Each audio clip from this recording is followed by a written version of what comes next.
Banjara Hills road number 11 BRK news ఛానల్కి సంబంధించి భవనంలో భారీగా అగ్ని ప్రమాదం జరిగినట్టుగా తెలుస్తోంది. ప్రస్తుతం మన సంఘటన జరిగినటువంటి ప్రాంతంలో రావడం జరిగింది. చూడొచ్చు, ఇప్పటి వరకు కూడా మంటలు అదుపులోకి రాలేనటువంటి పరిస్థితి కూడా కనిపిస్తూ ఉన్నది. సో ఇవాళ ఉదయం మార్నింగ్ 5 గంటల నుంచి 6 గంటల ప్రాంతంలో ఒక షార్ట్ సర్క్యూట్ ద్వారా కూడా మరి అగ్ని ప్రమాదం సంభవించిందని దాన్ని కూడా ప్రాథమికంగా పోలీసులు చెప్తున్నటువంటి నేపథ్యం కనిపిస్తూ ఉన్నది. సో సెల్లార్లో ఉన్నటువంటి బీఆర్కే ఆఫీస్ సంబంధించినటువంటి కెమెరా ఆఫీస్ ఏదైతే ఉంటుందో అదంతా కూడా పూర్తిగా మరి కాలిపోయినట్టుగా తెలుస్తుంది. దాంతోపాటు ఇక్కడ కింద వైన్స్ మార్ట్కి సంబంధించి కూడా ఉంటుంది. సో అది కూడా మొత్తం పూర్తి స్థాయిలో కూడా మరి కాలిపోయినట్టుగా తెలుస్తుంది. ఒకసారి మనం లోపలికి రావడం జరిగింది. చూడొచ్చు, భారీ ఎత్తున ఇప్పటికీ కూడా ఆ పొగ, దట్టమైనటువంటి పొగ కూడా వస్తున్నటువంటి సందర్భాలు కూడా మనకి కనిపిస్తూ ఉన్నాయి. సెల్లార్ నుంచి దాదాపు G+2 అంటే 2 అంతస్తుల పై వరకు కూడా ఈ మంటలు ఎగిసి పడినట్టుగా తెలుస్తూ ఉన్నది. చూడొచ్చు, దానికి సంబంధించినటువంటి విజువల్లో చూస్తూ ఉన్నాం మనం. సిబ్బంది అంతా కూడా క్లియర్ చేసే ప్రయత్నం జరుగుతూ ఉన్నది. సో మొత్తం కూడా ఈ మసితోని మరి అంతా కూడా పొగలు కూడా వస్తున్నటువంటి పరిస్థితి కూడా చూస్తూ ఉన్నాం. దాదాపు 3rd 4th ఫ్లోర్కి సంబంధించి కూడా ఈ మంటలు అనేది చెలరేగినట్టుగా స్పష్టంగా కనిపిస్తూ ఉంది. ఇక్కడ ఉన్నటువంటి స్థానికులు వెంటనే అగ్నిమాపక సిబ్బంది సమాచారం ఇవ్వడంతో వారు ఉదయం 6:30-7 గంటల ప్రాంతాల్లో కూడా వచ్చి మరి ఈ మంటలను అదుపులోకి తీసుకున్నటువంటి ప్రయత్నం చేశారు. దాంతోపాటు ఈ సెల్లార్ లోపల కూడా అప్పటికి దాదాపు 11 మంది కూడా ఇందులోనే ఉన్నట్టుగా తెలుస్తూ ఉన్నది. సో వారిని వెలికి తీసే ప్రయత్నం కూడా జరిగింది. సురక్షితంగా 11 మంది మరి హైడ్రా సిబ్బంది, అదేవిధంగా అగ్నిమాపక సిబ్బంది కూడా తీసేటటువంటి ప్రయత్నాలు కూడా జరిగాయని చెప్పొచ్చు. వారు సురక్షితంగా వారిని బయటకు తీసినట్టు నేపథ్యం కనిపిస్తుంది. చూడొచ్చు, దట్టమైనటువంటి పొగలు. ప్రస్తుతం మనం సెల్లార్లో ఉన్నాం. ఈ సెల్లార్ కిందనే కెమెరా డిపార్ట్మెంట్కి సంబంధించినటువంటి ఆఫీస్ ఉంటుంది. దాంతోపాటు ఈ ఏదైతే వైన్స్ మార్ట్కి సంబంధించినటువంటి ఈ స్టోరేజ్కి సంబంధించిన అది కూడా ఉంటుంది. సో రెండు కూడా మరి పూర్తిగా కాలిపోయినట్టుగా కూడా తెలుస్తూ ఉన్నది. సో మనం ఇక్కడ నిలబడి కూడా మాట్లాడలేకపోతూ ఉన్నాం. అంత భారీ ఎత్తున మరి పొగలు వస్తున్నాయి, దట్టమైనటువంటి పొగలు కూడా వస్తున్నటువంటి నేపథ్యం కనిపిస్తూ ఉన్నది. సో ఇది సెల్లార్కి సంబంధించిన ప్రాంతంలో ఒక్కసారిగా మంటలు ఎగిసిపడాయి. దీనికి కారణం కూడా మరి షార్ట్ సర్క్యూట్ అని చెప్తా ఉన్నారు. దానివల్లనే దానికి సంబంధించి ఒక స్టోర్ రూమ్ ఉండడం, అక్కడ చాలా వరకు కూడా స్టోర్ రూమ్లో ఈ అట్టలకు సంబంధించి అంటే వైన్స్ ఏదైతే ప్యాక్ చేస్తూ ఉంటారో సో దానికి సంబంధించినటువంటి ఉండడం వల్ల అవి కాలిపోయినటువంటి పరిస్థితి. దాని ద్వారా కూడా ఎక్కువసారిగా మరి లిక్కర్కి మంటలు అంటుకోవడం వల్ల కూడా ఇదంతా కూడా సంభవించిందని తెలుస్తుంది. అధికారులు కూడా ఎక్కడికక్కడ పరిశీలన చేస్తూ ఉన్నారు. దీనికి సంబంధించినట్టు ఏం జరిగి ఉండవచ్చు అనే దాన్ని కూడా మొత్తం ప్రాథమికంగా మరి విచారణ చేస్తున్నటువంటి నేపథ్యం కనిపిస్తూ ఉంది. షార్ట్ సర్క్యూట్ వల్లనే జరిగి ఉండవచ్చు అనే దాన్ని కూడా ప్రాథమికంగా మాత్రం పోలీసులు చెప్తున్నటువంటి నేపథ్యం కనిపిస్తూ ఉంది. ఇంకా దీనికి సంబంధించి ఎంత నష్టం జరిగి ఉండవచ్చు ఏంటనే దాన్ని కూడా తెలియాల్సినటువంటి అవసరం ఉంటుంది. సో ఇప్పటికీ కూడా అదుపులోకి తీసుకున్నప్పటికీ కూడా భారీ నష్టం జరిగినట్టుగానే తెలుస్తూ ఉన్నది. సో మనకి ఏమీ కనబడట్లేదు. చూడండి, సెల్లార్లో అంత దట్టమైనటువంటి పొగలు కూడా వస్తున్నటువంటి పరిస్థితి కనిపిస్తూ ఉంది. సో పోలీస్ ఆఫీసర్స్, అదేవిధంగా హైడ్రా సిబ్బంది, దాంతోపాటు అగ్నిమాపక సిబ్బంది కూడా ఎప్పటికప్పుడు దీనికి సంబంధించినటువంటి అది ఆరాధిస్తూ ఉన్నారు. సో ఇంకా అంటే ఇలాంటి తరచుగా జరుగుతున్నటువంటి నేపథ్యం కనిపిస్తూ ఉంది హైదరాబాద్ ప్రాంతాలకు సంబంధించి కూడా. సో చాలా ఇబ్బందికర పరిస్థితులు కూడా ఏర్పడినటువంటి నేపథ్యాలు కూడా మనకి కనిపిస్తూ ఉన్నాయి. కాబట్టి ఒకసారి మాట్లాడించే ప్రయత్నం చేద్దాం. సో అంటే వారంతా కూడా పోలీస్ డిపార్ట్మెంట్, అదేవిధంగా అధికారులంతా కూడా దీనికి సంబంధించినటువంటి అసలు ఎలా జరిగి ఉండవచ్చు అనే దానికి ఇప్పటికీ లోతైనటువంటి దర్యాప్తు కూడా చేపడుతున్నటువంటి సందర్భం కనిపిస్తూ ఉంది. సో భారీ ఎత్తున ఇక్కడ జరుగుతున్నటువంటి సిచ్యువేషన్ కూడా చూస్తూ ఉన్నాం. ఒకసారి మాట్లాడించే ప్రయత్నం చేద్దాం. ఎలా జరిగి ఉండవచ్చు ఏంటి అనేది కూడా. సార్ చెప్పండి, ఎలా జరిగి ఉండవచ్చు అనుకుంటున్నారు మీరు? ఏం జరిగింది? అంటే బేసికల్గా ఇది కింద పార్కింగ్లో షార్ట్ సర్క్యూట్ జరిగింది. అది షార్ట్ సర్క్యూట్ వల్ల ఏంటంటే మొత్తం ఇక్కడ ఏంటంటే ఏదైతే ఎక్కువ పొగ వల్ల మొత్తం ఇది అంటే ఏం కాలేదు. అంటే బేసికల్గా ఒక టూ వీలర్స్ 2, ఒక వెహికల్ మాత్రము కొంచెం ప్రాబ్లం అయింది. అంటే షార్ట్ సర్క్యూట్ ప్రాబ్లం వల్ల అయింది. అంటే ఇంకా వేరే ఏదైనా అనుమానాలు ఉండొచ్చా? షార్ట్ సర్క్యూట్ అయినా? లేదు. ఎందుకంటే సెక్యూరిటీ ఉంటుంది ఇక్కడ. బేసికల్గా ఎందుకంటే 24 hours సెక్యూరిటీ ఉంటుంది కాబట్టి దాని గురించి అయితే అనుమానాలు అయితే ఏం లేవు.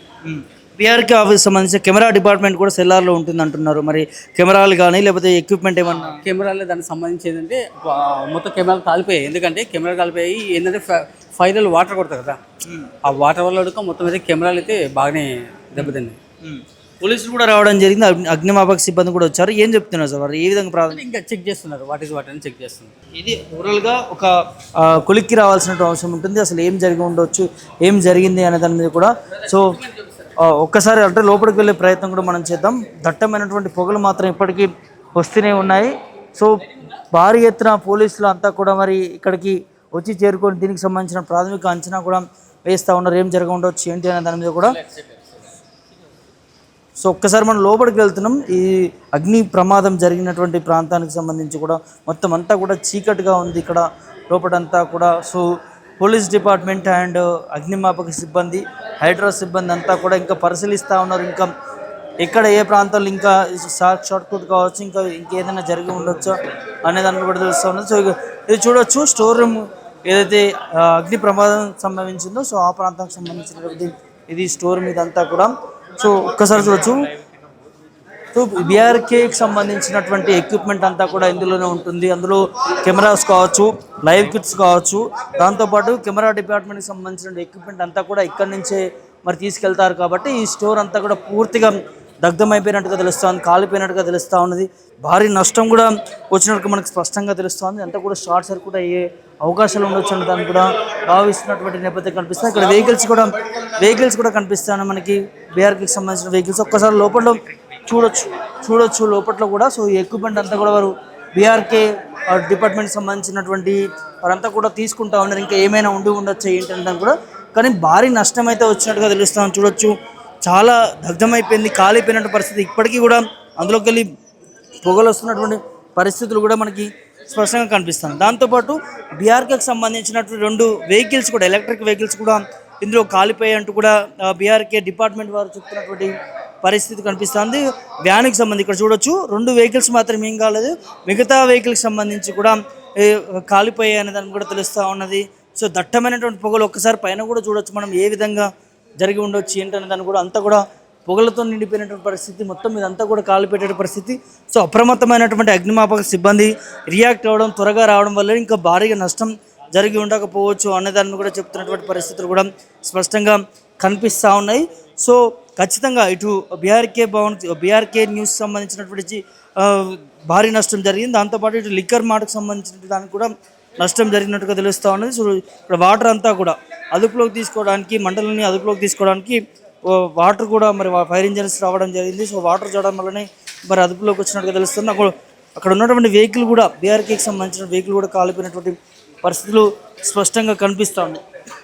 సో మనం ఎక్కువసేపు కూడా ఉండలేని పరిస్థితి కూడా కనిపిస్తుంది. ఎందుకంటే దట్టమైనటువంటి పొగలు, ఇంకా ఈ ఐటమ్స్ సంబంధించి అన్నీ కూడా కాలిపోవడంతో ఇప్పటికీ అవి పొగలుగానే వస్తున్నటువంటి పరిస్థితులు కూడా కనిపిస్తుంది. భారీ నష్టం అయితే వాటిల్లినట్టుగా తెలుస్తూ ఉంది.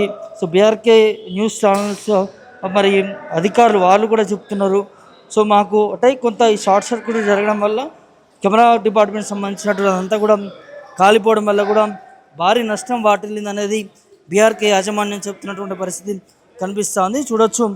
సో భారీ ఎత్తున ప్రజలు కూడా ఇక్కడికి వచ్చి చేరుకున్నటువంటి సందర్భాలు కూడా కనిపిస్తూ ఉన్నాయి.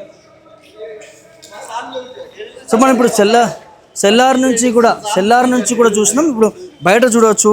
ఒకసారి పోలీసులు దీనికి సంబంధించిన ప్రాథమికంగా ఏం జరిగి ఉండవచ్చు అన్న దాన్ని కూడా చెప్పే ప్రయత్నం అయితే జరుగుతూ ఉన్నది. ప్రస్తుతం మరి ఈ యాక్సిడెంట్ జరిగిన దానికి గల కారణాలు కూడా షార్ట్ సర్క్యూట్ ద్వారానే జరిగి ఉండొచ్చు అన్నదాన్ని కూడా తెలుస్తున్నటువంటి పరిస్థితి కనిపిస్తుంది. ప్రాథమికంగా దర్యాప్తుగా పూర్తి స్థాయిలో కూడా ఇన్వెస్టిగేషన్ జరిగితే అసలు ఏం జరిగి ఉండొచ్చు ఏంటనే దాన్ని కూడా తెలిసేటటువంటి అవకాశాలు ఉండేటటువంటి పరిస్థితి ఉంటుంది. సో ఇది ప్రాథమికంగా మాత్రం ఇది జరిగి ఉండొచ్చు అన్నదాన్ని కూడా మరి పోలీస్ డిపార్ట్మెంటు, అగ్నిమాపక సిబ్బంది కూడా మరి ఒక అంచనా వేస్తూ ఉన్నారు. ఒకసారి ఫుల్ డిపార్ట్మెంట్ అది ఉన్నారు ఆఫీసర్స్, వారికి మాట్లాడించే ప్రయత్నం ఏమైనా చేసే ప్రయత్నం చేద్దాం. సో ఇలా జరిగి ఉండొచ్చు ప్రాథమికంగా మీరు ఏం భావిస్తున్నారు సార్? డిపార్ట్మెంట్ అది అండర్ ఇన్వెస్టిగేషన్ ఉంది. యాక్చువల్గా మనకు ఉదయం 6:36 ఇక్కడ ఫైర్ యాక్సిడెంట్ అయిందని చెప్పని కంట్రోల్ రూమ్ ద్వారా మనకు ఇన్ఫర్మేషన్ రాగానే ఈ బిల్డింగ్ వచ్చేసి దారువాల వైన్ మార్ట్ రోడ్ నెంబర్ 11 ఇది. సో ఇమీడియట్గా ఒక 6 వెహికల్స్ టర్న్అవుట్ చేయడం జరిగింది. Amberpet, Jubilee Hills, Bronto, skylift, Annapurna, Secunderabad, Gowliguda. వీటికి రాగానే దాదాపు 50 మంది దాకా ఫైర్ ఫైటర్స్ స్పాట్కు రీచ్ కావడం జరిగింది. బిల్డింగ్ వచ్చేసి cellar plus ground plus 6 upper floors. దాంట్లో బీఆర్కే న్యూస్ ఛానల్ ఒక 3 ఫ్లోర్లు ఉంటాయి పైన. కింద సెల్లార్లో కొంత వైన్ బాటిల్స్ స్టోరేజీ, తర్వాత స్క్రాప్ కార్టూన్స్ అవన్నీ పెట్టడం జరిగింది. న్యూస్ ఛానల్, బీఆర్కే న్యూస్ ఛానల్కి సంబంధించిన కూడా ఒక 4 వీలర్స్ 5-6 వెహికల్స్ ఉన్నాయి. ఒక వెహికల్ కూడా పార్షియల్ డ్యామేజ్ అయింది. పక్కనే ఎలక్ట్రికల్ 2 వీలర్ వెహికల్స్ కూడా ఉండే, కంప్లీట్ బండ్ అయిపోయినాయి. సో టీము బాగా హార్డ్ వర్క్ చేసి పక్కకి ఎటు కూడా ఎక్స్టెండ్ కాకుండా ఫైర్ని కంట్రోల్ చేయడం జరిగింది. 11 మంది ప్రాణాలు కూడా కాపాడినట్టు తెలుసు. స్టార్టింగ్లో రాగానే ఎవరైతే బిల్డింగ్లో ఉంటారు కదా, ప్రతి ఫ్లోర్లో డిఫరెంట్ ఆక్యుపెంట్స్ ఉన్నారు, వాళ్ళందరినీ ఫస్ట్ ఇవాక్యుయేట్ చేసేసి సీట్ ఆఫ్ ఫైర్ ఎక్కడ ఉందనేది తెలుసుకోవడానికి స్మోక్ బాగుండే సెల్లార్లో, మాకు యాక్సెస్ దొరకలే. ఇమ్మీడియట్గా మా టీంని బిఎస్ఎట్ లేపించేసి లోపలికి పంపించేసి ఫైర్ ఎక్కడ స్టార్ట్ అయింది, ఆర్జిన్ ఎక్కడైంది అనేది ఫైండ్ అవుట్ చేసి, సో బ్యాక్ సైడ్ నుంచి ఫ్రంట్ సైడ్ నుంచి 2 లైన్లు వేసేసుకొని మేము ఫైర్ ఫైటింగ్ ఆపరేషన్ స్టార్ట్ చేయడం జరిగింది. తర్వాత ఫైర్ అంతా కంట్రోల్ చేసిన తర్వాత ఇంకా స్మోక్ బాగుంటే స్మోక్ ఎగ్జాస్టర్స్ ఉంటాయి మా దగ్గర, ఆ రెండింటిని కూడా యూజ్ చేసి స్మోక్ని మొత్తం డ్రాఅవుట్ చేసినాం, బయటికి చేసేసి ఫైర్ కంప్లీట్గా కంట్రోల్ చేయడం జరిగిందండి. ఈ ప్రమాదంలో ఎవరికి కొంతమేరకు ఆస్తి నష్టం జరిగింది, అది అండర్ అసెస్మెంట్లో ఉంది. సో ఇక్కడ ప్రమాదం మాత్రం ఎవరికి ఇంజూర్డ్ కానీ లేకుంటే లైఫ్ లాస్ కానీ ఎలాంటివి జరగలేదు. సిబ్బంది చాలా హార్డ్ వర్క్ చేశారు, పక్కకి ఎటు ఫైర్ స్ప్రెడ్ కాకుండా ఎక్స్టెండ్ కాకుండా కాపాడడం జరిగింది. సమ్ క్రోర్స్ ఆఫ్ ప్రాపర్టీని సేవ్ చేయడం జరిగింది. అంటే తరచూ చూస్తున్నాం సార్ ఇట్లాంటి సంఘటనలు, అగ్ని ప్రమాదాలు ఇవి జరగడం మన అమీర్పేట ప్రాంతాల్లో కూడా జరిగినట్టు సందర్భాలు చూస్తున్నాం. సో ఇట్లాంటి జాగ్రత్తలు తీసుకోవాలి, ఇలాంటివి జరగకూడదు అంటే ఏంటి సార్? ఒకటే అండి, ఇప్పుడు సెల్లార్ దేని కొరకు యూజ్ చేస్తాం, only meant for parking, only పార్కింగే పెట్టాలి. ఇప్పుడు స్క్రాప్ మెటీరియల్, అవి బీర్ బాటిల్స్, అవి వైన్ బాటిల్స్ సంబంధించిన ఏమేమో పెట్టిండ్రు అందులో. సో వైరింగ్ కూడా ఎప్పటికప్పుడు చెక్ చేయించుకోవాలి. ఎప్పుడో బిల్డింగ్ కన్స్ట్రక్షన్ చేసినప్పుడు వైరింగ్ ఫిట్ చేసి ఉంటారు, అది ఐఎస్ఐ మార్క్ ఉందా లేదో తెలియదు. తర్వాత ఓవర్లోడింగ్తో కూడా ఫైర్ యాక్సిడెంట్ జరిగే అవకాశం ఉంటుంది. ఇవన్నీ అబ్జర్వ్ చేసుకోవాలి. ఎస్పెషల్లీ సెల్లార్లో ఎవరు కూడా ఉంటేందుకు వీల్లేదు. ఎవరు డైలీ 4 పంటరని కూడా ఒకతను బిల్డింగ్ అతను చెప్తా ఉండు, ఈరోజు ఎవరు లేరు లక్కీలీ. సో స్మోక్ కనుక ఇన్హేల్ చేస్తే ప్రాణాలు పోయే అవకాశం ఉంటుంది. సెల్లార్లో ఎవరికి వాచ్మెన్లకు కానీ ఇంకా ఎవరికైనా ఫ్యామిలీస్ కానీ అలాంటిది పెట్టకూడదు. Cellar only meant for parking పెట్టాలి. Fire safety system building NOC కూడా ఉందంటారు, ఫైర్ సేఫ్టీ సిస్టమ్ కూడా వర్కింగ్ కండిషన్లో పెట్టుకున్నట్టయితే ఇలాంటి ఫైర్ యాక్సిడెంట్లు అయినప్పుడు ఇమీడియట్గా కంట్రోల్ చేసేందుకు అవకాశం ఉంటుంది. ప్రతి బిల్డింగ్లో పనిచేసే వాళ్ళు కూడా first aid fire fighting training చేసి ఉంటే ఫైర్ ఇంజిన్ వచ్చే లోపల ఇనిషియల్ స్టేజ్లో వాళ్ళు కూడా కంట్రోల్ చేసుకోవడం జరుగుతుంది. ఇప్పుడు మా డీజీ ఫైర్ సర్వీస్ గారు విక్రమ్ సింగ్ గారి ఆదేశాల ప్రకారంగా ఎవ్రీ మండే టు సాటర్డే కూడా మా టీములు అన్ని హైదరాబాద్ జిల్లాలో ఉన్న 21 ఫైర్ స్టేషన్లు అన్నీ కూడా అవేర్నెస్ క్యాంప్స్ కండక్ట్ చేయడం జరుగుతుంది ప్రతిదినము. సో దానివల్ల కూడా చాలా వరకు కూడా అవేర్నెస్ వచ్చింది, ఇంకా రావాలి. ఇంకా డిపార్ట్మెంటు పబ్లిక్ ప్రాపర్టీ ప్రాణాలు కాపాడడం కొరకు ప్రణాళిక రచిస్తూనే ఉంది. చాలా సిబ్బంది కూడా 24/7 అలర్ట్గా ఉండి అన్ని రకాల డ్యూటీలు పబ్లిక్ సేఫ్టీ కొరకు 100% ముందు చర్యలు తీసుకోబోతారా సార్ ఇట్లాంటి ఫైర్ సేఫ్టీ ఉపయోగించకుండా ఈ బిల్డ్ చేస్తున్నటువంటి బిల్డర్ల మీద, కన్స్ట్రక్షన్స్? సో అవి కన్స్ట్రక్షన్ అంటే బిఫోర్ గోయింగ్ టు బిల్డింగ్ వాళ్ళు పర్మిషన్ తీసుకుంటారు, డిపార్ట్మెంట్ కూడా ఎన్ఓసి ఇస్తుంది, ఏముండాలి బిల్డింగ్ ఆక్యుపెన్సీని బట్టి సేఫ్టీ ఏముండాలనేది మా హెచ్ఓడి ద్వారా మొత్తం అంత గైడ్లైన్స్ ఎన్ఓసీలనే ఉంటుంది. దాని ప్రకారంగా అన్నీ పెట్టుకొని సేఫ్టీని కరెక్ట్గా ఎన్ష్యూర్ చేసినట్టయితే ప్రమాదాలు జరగకుండా ఉంటుందండి. ఎవరైతే ఎన్ఓసీలు ఇట్లా తీసుకోరో వాళ్ళ మీద చట్ట ప్రకారంగా ఖచ్చితంగా యాక్షన్ ఉంటుంది. Thank you sir. ఇది ఓవరాల్గా ఎవరైనా కూడా చట్టపరంగా ఈ ఎన్ఓసి లేకుండా, అదేవిధంగా ఈ అగ్ని ప్రమాదం జరగకుండా దానికి సంబంధించినటువంటి ఫైర్ సేఫ్టీ కూడా రూల్స్ పాటించి ఈ కన్స్ట్రక్షన్స్ చేసుకోవాల్సినటువంటి అవసరం ఉంటుంది. మరి ఇది ప్రాథమికంగా ఇన్వెస్టిగేషన్ అయితే జరుగుతూ ఉన్నది. సో ఇక్కడ ఉన్నటువంటి సిబ్బంది మాత్రం ఇది ఫైర్ యాక్సిడెంట్ వల్ల అంటే షార్ట్ సర్క్యూట్ వల్ల జరగవచ్చు అనే దాన్ని చెప్తున్నారు. చూడొచ్చు ఈ అగ్నిమాపక సిబ్బంది ఫైర్కి సంబంధించినటువంటి వెహికల్స్ అన్నీ కూడా భారీ ఎత్తున రావడం జరిగింది. ఉదయం 6:30 కూడా మొత్తం అంతా కూడా మరి త్వరగా రియాక్ట్ అయ్యి ఈ మంటలను ఆర్పే ప్రయత్నం జరిగింది కాబట్టి ఎక్కువగా ఆస్తి నష్టం జరగలేదు. దాంతోపాటు ఇక్కడ లోపల ఎవరున్నా కూడా వారిని ఇమ్మీడియట్గా బయటికి తీసుకురావడం జరిగింది. ప్రాణ నష్టం కూడా జరగలేదు అనేది పోలీస్ డిపార్ట్మెంట్ చెప్తున్నటువంటి నేపథ్యం కనిపిస్తూ ఉన్నది. సో పట్టణాల్లో ఎక్కడైనా కూడా ఇట్లాంటి పరిస్థితులు రాకుండా ఉండకూడదు అని అంటే ఖచ్చితంగా ఎన్ఓసి ప్రకారం చట్టబద్ధంగా ముందుకెళ్లాల్సిన అవసరం ఉంటుంది. ఈ పెద్ద పెద్ద అపార్ట్మెంట్స్ బిల్డర్స్ కట్టినప్పుడు కూడా సరైనటువంటి సేఫ్టీలు కూడా తీసుకోవాల్సిన పరిస్థితి ఉంటుంది.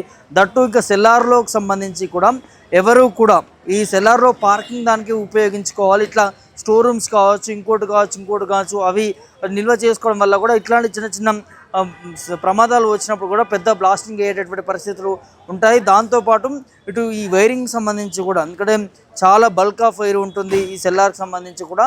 సో మరి ఆ వైరింగ్ సంబంధించి కూడా ఎప్పటికప్పుడు కూడా మరి దాన్ని చెక్ చేసుకుంటూ ఉండాల్సినటువంటి అవసరం ఉంటుంది. లేకపోతే ఇట్లాంటి పరిస్థితులు ఏర్పడవచ్చు అన్నదాన్ని కూడా రాష్ట్ర పోలీస్ డిపార్ట్మెంట్ చెప్తున్నటువంటి పరిస్థితి కనిపిస్తూ ఉంది. Video journalist Sampath Prabhakar, political media, BRK office నుంచి.